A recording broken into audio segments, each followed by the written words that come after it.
샬롬 삼국지 2권 네 번째. 전국 옥세에 기대어 참람된 뜻을 품고 있음에 틀림없습니다. 듣고 보니 큰일이었다. 이에 원소는 그 군사에게 많은 상을 내리고 몰래 자기의 진체에 숨겨놓은 채 날이 밝기를 기다렸다. 이튿날 과연 손견은 날이 새기 무섭게 찾아와 불쑥 돌아갈 뜻을 표했다. 이 견에게 병이 있어 잠시 장사로 돌아갈까 합니다. 병을 다스린 뒤에 다시 돌아와 근왕의 대의를 받들기로 하고 이제 특히 맹주인 공께 작별을 구하러 왔습니다. 그렇게 보아서 그런지 평소에 당당하던 목소리가 이상하게 떨리는 듯했다. 원소가 빙긋이 웃으며 그런 손견의 말을 받았다. 내가 알기로 공의 병은 옥새를 얻어서 생긴 것이오. 그렇지 않소? 그 말에 손견은 일시 안색까지 변했다. 그러나 이내 시치미를 떼며 되물었다. 도무지 알아듣지 못할 말씀이십니다. 그 말을 어디서 들으셨습니까? 지금 군사를 일으켜 역적을 치는 것은 나라를 위해 해로운 것들을 없애고자 함이 아니오. 그런데 공은 어찌 사사로이 딴 뜻을 품으시오? 그건 또 무슨 말씀이십니까? 옥새는 나라의 보물이요. 공이 그 옥새를 얻었으면 마땅히 여러 제후에게 보인 뒤 맹주인 내게 맡겨야 할 것이요. 그리하여 동탁을 주멸한 뒤 조정에 돌려줘야 할 것인데 이제 공이 숨겨가지고 떠나려 하니 그게 무슨 뜻이요? 그 말을 듣자 손견은 아무래도 일이 심상치 않았다. 그러나 이미 시치미를 떼기로 작정한 이상 끝까지 그대로 밀고 가보는 수밖에 없다고 생각했다. 오히려 잠옷 불쾌한 투로 원소에게 되물었다. 그거야 그렇습니다만 실로 알 수 없는 노릇입니다. 어째서 그 옥새가 제게 있단 말씀입니까? 그럼 건장전 오물에서 꺼낸 그 물건은 지금 어디 있소?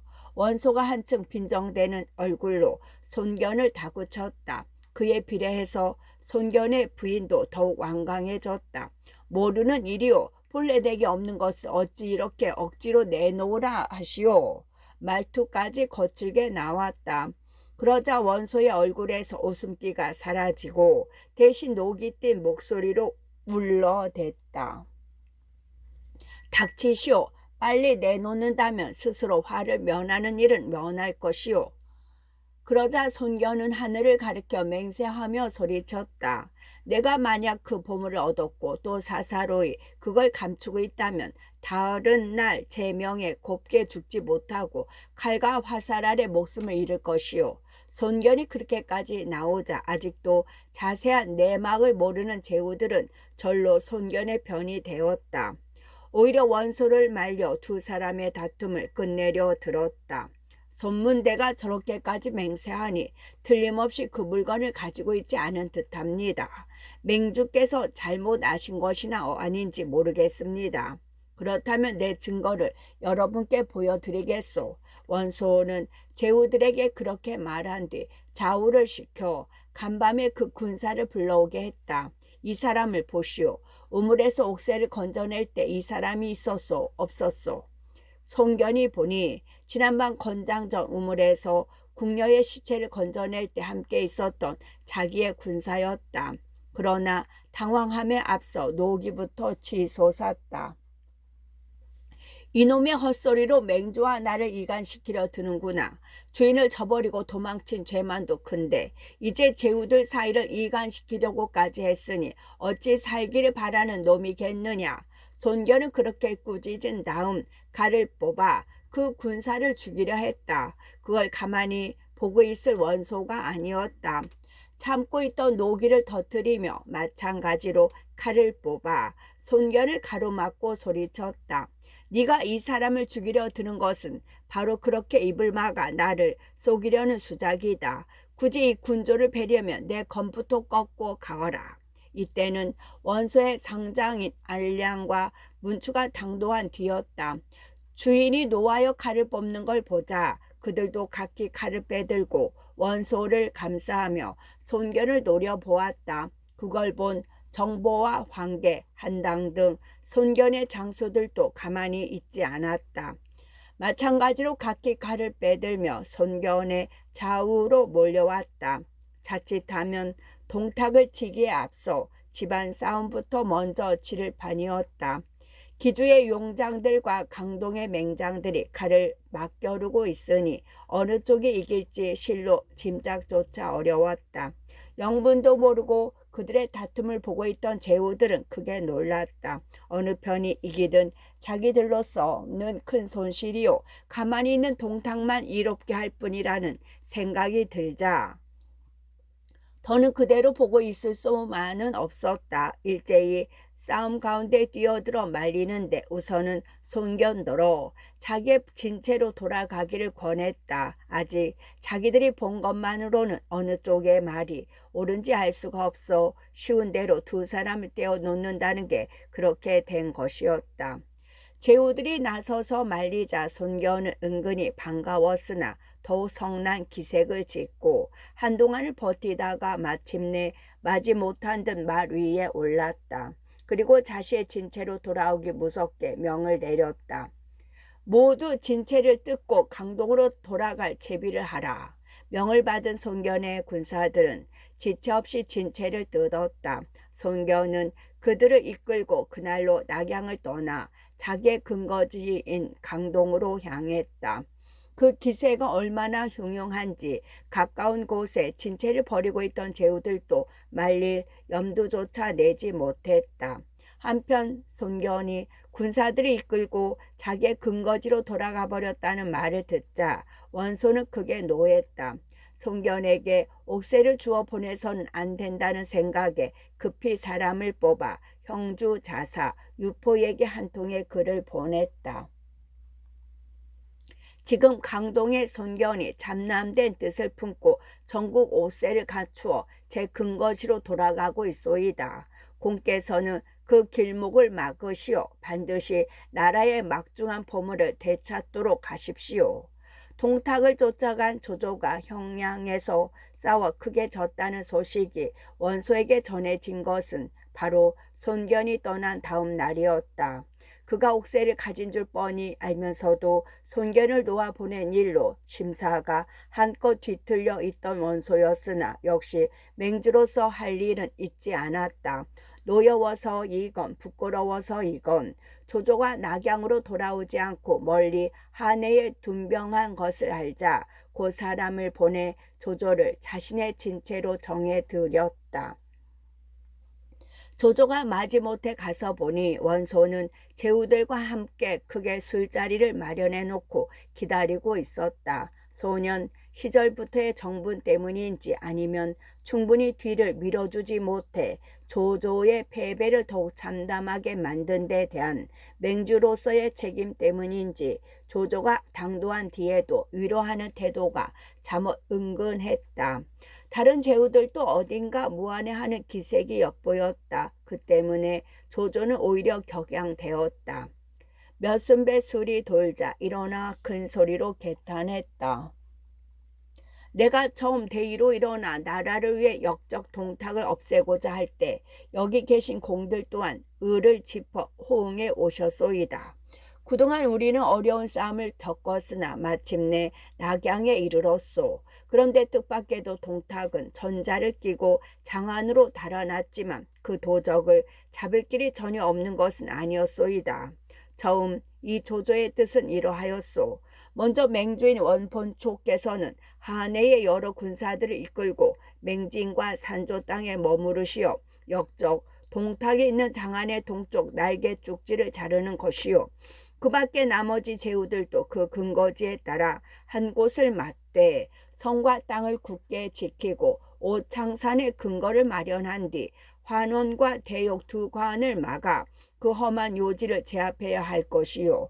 그 다음은 원공로가 남양의 군사를 이끌고 단절 땅을 거쳐 무관으로 들어가는 것이요. 그렇게 되면 장안은 사방에서 외로워지고 장안 동쪽을 지키는 경조윤과 장릉 북쪽을 지키는 좌풍익과 위성 서쪽을 지키는 우푸풍 등 삼보가 아울러 놀라떨게 될 것이외다. 그러나 우리는 각교호를 깊이 파고 보루를 높게 할 뿐 굳이 적과 싸울 필요가 없소. 거짓으로 나날이 군사가 느는 것처럼 보이게 하여 천하의 형세가 우리를 다루고 역적을 주살하려는 쪽으로 기운 듯 꾸미며 모든 일은 절로 이루어진다 생각했소. 그런데 이제 이곳에 지체하여 나아가지 않음으로써 천하의 여망은 크게 잃고 있으니 어찌 한탄할 일이 아니겠소. 이 조조실로 부끄러운 마음을 금치 못하겠소이다.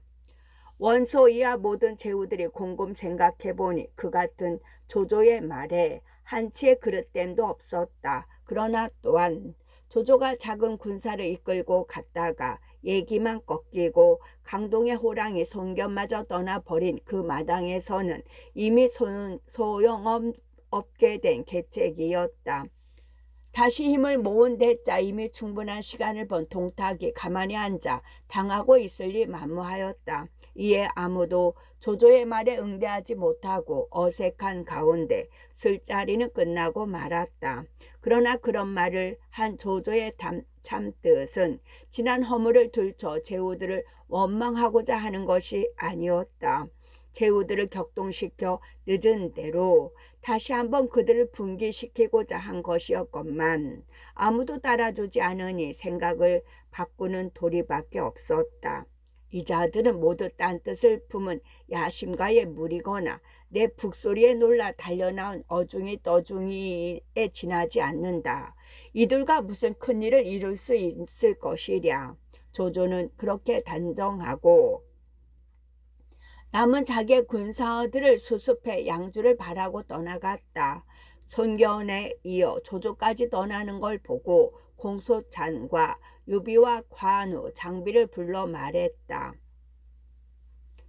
공수찬도 유비와 관우 장비를 불러 말했다. 원수가 무능한 위인이라 제후들을 제대로 통화하지 못하네. 오래전에 반드시 제후들 간에 변고가 있을 것이네. 우리들도 이만 떠나세. 그리고 진체를 뽑아 자신의 근거지인 북평으로 돌아가 버렸다. 유비 또한 눈과 귀가 있으니 반대할 까닭이 없었다. 두털대는 관장 두 아우와 원래 이끌고 온 5천 군마를 수습해 평원현으로 되돌아갔다. 조정에서 받은 현령 자리인 만큼 그 조정을 마음대로 주무리는 동탁에 항거하여 군사를 일으킨 이상 그대로 유지될 리 없지만 이미 그 부근은 동탁의 세력이 미치지 못하는 곳이라 돌아갈 수가 있었다. 거기다가 그런 유비의 뒤에는 공소찬이란 강력한 후원자까지 버티고 있으니 누가 감히 평원을 넘보겠는가. 어제의 동지 오늘의 적, 어제의 동지 오늘의 적. 먼저 송견이 떠나가고 이억 조조와 공소찬이 떠나버리자 남은 제후들의 의맹은 날로 문란해져 갔다. 그 중에서도 참으로 기막힌 일은 대의로 모인 제후들 간에 일기 시작한 싸움이었다. 아무도 없는 낙양에 군사를 오래 머물게 하다 보니 제후들은 한결같이 군량되는 일이 걱정거리가 되었다. 그런데 그들 가운데서도 연주 자사 유대가 가장 먼저 군량이 떨어졌다. 준비한 곡식에 비해 지나치게 많은 군사를 이끌고 온 탓이었다. 유대는 첨 군량과 마초의 수급을 맡은 원술에게 정해보았으나 그 마당에 원술인들 뾰족한 수가 있을 리 없었다. 원술이 맡은 것은 싸움에서 노획한 군량이나 의군의 이름으로 백성들에게서 거둔 군량을 모두 두었다 공평하게 나누어 주는 것이지 제 군사 먹일 군량을 덜어내 다른 제후의 군량을 대라는 것은 아니었던 까닭이다. 이에 유대는 제후들 중에 비교적 군량이 넉넉한 동군 대수 교모에게 군량을 좀 구워달라고 부탁했다. 교모는 같은 동맹군의 정이라 거절하지 못하고 구워준다고는 하면서도 이런저런 구실로 얼른 구워주지 않았다. 앞날을 알 수 없는 터에 별로 되돌려 받을 가망이 없는 곳에 군량을 빌려주어 자기 군사를 먹일 곡식이 줄어드는 게 싫어서였다. 그러자 성난 유대는 어느 날 밤 교모를 공격하여 군량을 빼앗는 것은 물론 교모를 죽이고 그 군사들까지 아울러 버렸다. 원래 교모가 군량이 넉넉했던 것은 가져온 곡식이 많아서라기보다는 이끈 군사가 적었기 때문이었다. 지척에 있던 유대의 대군이 기습해 오자 당하낼 재간이 없었다. 그 일이 있은 뒤로 제후들 사이는 이내 서로 의심하고 경계하는 것으로 변하고 말았다. 거기다가 차차 대의보다는 실리가 앞서게 되고 명분보다는 다산이 앞서게 되니 음행인들 제대로 유지될 리가 없었다. 이에 원소도 허수아비 맹주 노릇을 그만두고 진체를 거두어 낙양을 떠나버렸다. 용의 머리로 시작해 뱀의 꼬리로 끝나버린 듯한 기의였다. 그 무렵 형주에서는 형주 자사 유표와 손견의 싸움이 한창 벌어지고 있었다. 형주 자사 유표는 자가 경승요 산양군 고평 땅 사람이었다. 역시 한실의 정치인으로 어려서부터 사람 사귀기를 좋아했는데 특히 7사람의 명사와 지냈다. 자를 중리인으로 쓰는 연암 땅의 진상, 자를 맹박으로 쓰는 같은 땅의 범방, 자가 세원인 노국의 공욱, 자가 증진인 발해 땅의 범강, 자가 문우임 산양 땅의 단부, 자가 원절인 같은 군의 장검, 자가 공효인 남양 땅의 잠경이 그들 7명사였다. 세상 사람들은 그 7에다 유표까지 넣어 흔히 그들을 강하팔준이라고 불렀다. 유표야 사람 대비 그러하다 보니 형주 자사가 된 뒤에도 주위에 훌륭한 인재가 많아 형주 땅은 다른 어느 곳보다 풍족하고 병원했다. 앞서 말한 7사람 외에도 연평사람 개월과 양양사람 제모 등의 장수가 그를 도와 형주를 지켜준 덕분이었다. 산동에서 조조가 동탁을 치기 위한 의군을 일으켰다는 말을 듣자 원래 유포도 군사를 일으켜 거기에 호응하려 했다. 그러나 미처 군사를 움직이기도 전에 송견의 배신을 알리는 원소의 밀서를 받게 되었다. 송견의 그 같은 행동은 유표로서도 용서할 수 없는 일이었다. 이에 유포는 괴월과 채모에게 군사 10,000명을 내어주며 일렀다.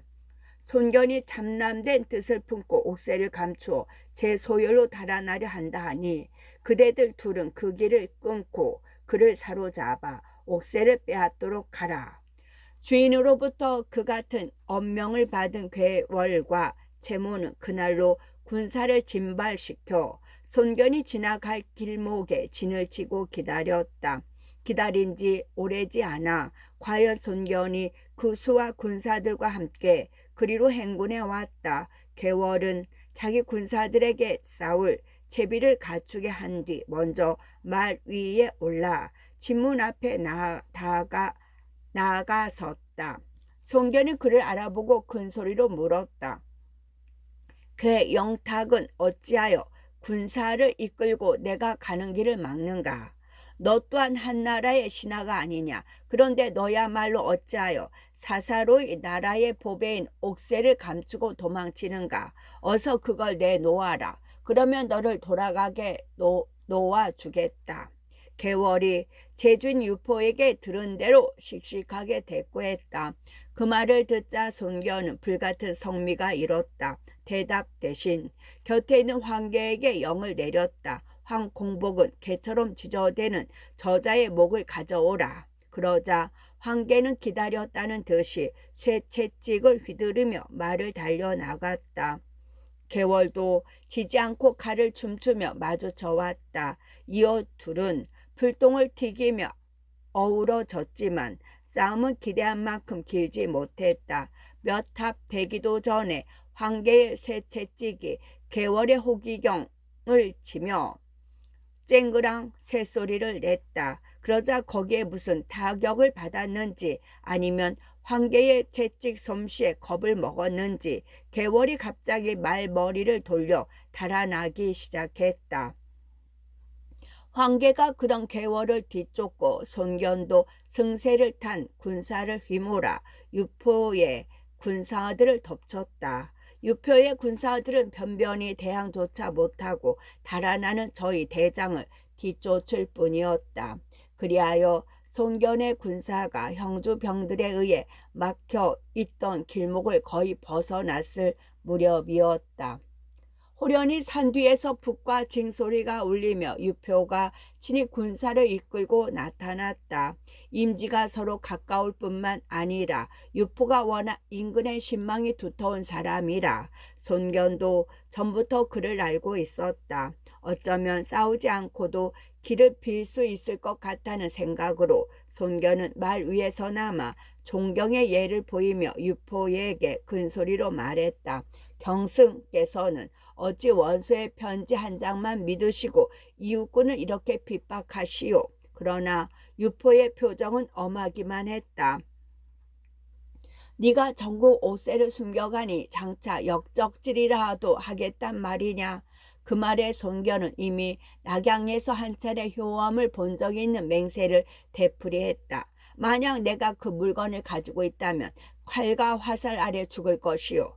그 말을 내게 믿게 하려면 너와 군사들의 몸과 짐을 뒤지도록 내게 맡겨라. 그렇지 않고서야 어떻게 믿겠느냐. 그 말에 손견은 다시 화가 지물었다. 조금 전까지 보였던 공손한 태도를 버리고 불길이 이는 듯한 눈길로 유표를 노려보며 꾸짖었다. 네가 무슨 대단한 힘이 있다고 감히 나를 깔보느냐. 굳이 길을 막는다면 다만 네 목을 베고 지나갈 뿐이다. 그러고는 분연히 칼을 빼들고 똑바로 유표를 향해 말을 몰았다. 유포가 원래 무골이 아니라 손견과 대적할 까닭이 없었다. 얼른 군사들 속에 숨어 물러났다. 그러나 손견은 내친 김이라 그대로 군사를 몰아 유포에게 부딪혀갔다. 그때 산 양편에서 함성과 함께 미리 숨어 있던 유포의 군사들이 일시에 나타나 양쪽에서 손견의 군사를 덮쳤다. 거기다가 흩어진 줄 알았던 괴월과 채무의 군사도 기다렸다는 듯 손견의 등 뒤를 찔러왔다. 아무리 손견이라지만 앞뒤 좌우에서 적을 맞게 되니 정신을 차릴 수가 없었다. 좌충우돌하는 사이에 유포의 군사들에게 겹겹이 에워싸이고 말았다. 그때 만약 정보와 황계, 한당 등이 죽기로 싸워 그를 구하지 않았더라면 거기서 이미 손견은 파란만장한 일생을 끝맺고 말았을 것이다. 그러나 마침내 손견은 그들 새 장수의 분전에 힘입어 유포의 애움에서 벗어나고 말았다. 반 넘어 꺾이고 상한 대로 자기 군사들을 이끌고 무사히 근거지인 강동으로 돌아가니 결국 유포는 옥새도 빼앗지 못하고 손견의 원한만 사게 된 셈이었다. 근황 쪽에 섰던 제후들 간의 그 같은 분열과 대립은 그 정도로 그치지 않았다. 기름지고 넓은 기주를 두고 다시 북방의 두 웅자가 원수를 맺게 됐으니 그들은 다름 아닌 공손창과 원소였다. 낙양으로 돌아온 원소는 한해에다 군사를 멈춘 채 다시 형세를 관망하고 있었다. 그러나 그 원소 역시도 군량이 떨어져 걱정하고 있었다.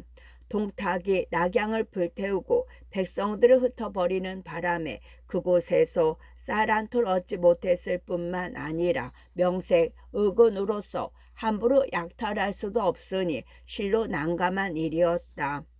그런데 기주목 한복이 어떻게 알았는지 원소에게 군량의 보태에 쓰라고 곡식 수천석을 보내왔다. 원소에게는 가문 끝에 담비나 다름없었으나 한복은 한복대로 깊이 생각한 나머지였다.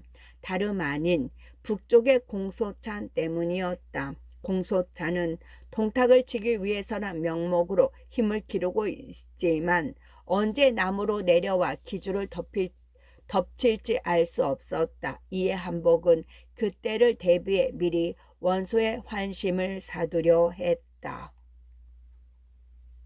어떻게 보면 한복의 판단은 잠은 옳았다. 사실 부근에서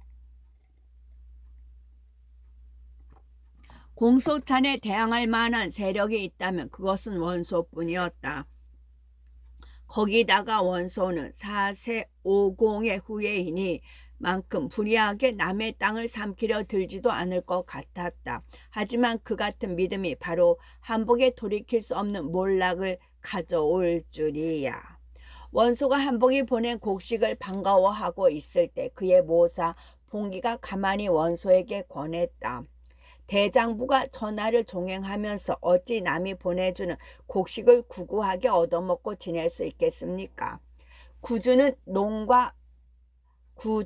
돈과 곡식이 넉넉한 땅입니다. 그걸 취해 장차 주공의 큰 뜻을 펼 기반으로 삼는 게 어떻겠습니까? 그렇지만 저는 나를 생각해 이 많은 곡식을 보내왔는데 차마 그 기업을 빼앗을 수가 없구려. 만약 세상이 그걸 알면 이 원소의 불안함에 모두 등을 돌릴 것이요 좋은 계책이 아니외다. 원소가 잠옷 의로운 채 대답했다. 그러자 봉기가 한 꾀를 내었다. 좋은 수가 있습니다. 먼저 몰래 공소찬에게 사람을 보내 우리가 협공을 할 것이니 기주로 군사를 내라 이르십시오. 북방의 오랑캐들을 평정한 뒤부터 줄곧 남쪽 기주에 눈독을 들여오던 공소찬이니 반드시 거기에 응할 것입니다. 그러면 지모가 부족한 한복은 놀라 주공께 도움을 청할 게 틀림없습니다. 그때 틈을 보아 기주를 취하시고 그럴듯한 핑계로 공소찬을 다 돌려 버리시면 됩니다. 기주는 실로 손만 내밀면 얻을 수 있는 땅입니다. 말하자면 남의 칼을 빌려 살인을 하자는 것이나 나름없는 계책이었다. 말하자면 남의 칼을 빌려 살인을 하자는 것이나 다름없는 계책이었다. 원소도 그 계책이 마음에 들었다. 그날로 그를 닦아 가만히 공소찬에게 보냈다. 기주는 땅이 넓고 기름지며 백성이 많으나 한복은 능히 다스릴 만한 그릇이 되지 못하외다.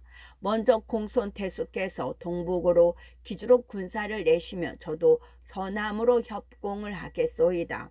기주를 차지한 뒤에 태수와 내가 나누어 다스린다면 그곳의 수백만 백성들에게도 복덕이 될 것이오. 그런 글을 받은 공소찬은 크게 기뻤다. 진작부터 노리던 땅이었지만 한때의 동지였던 한복이 그 주인이라 망설이고 있던 중이었다.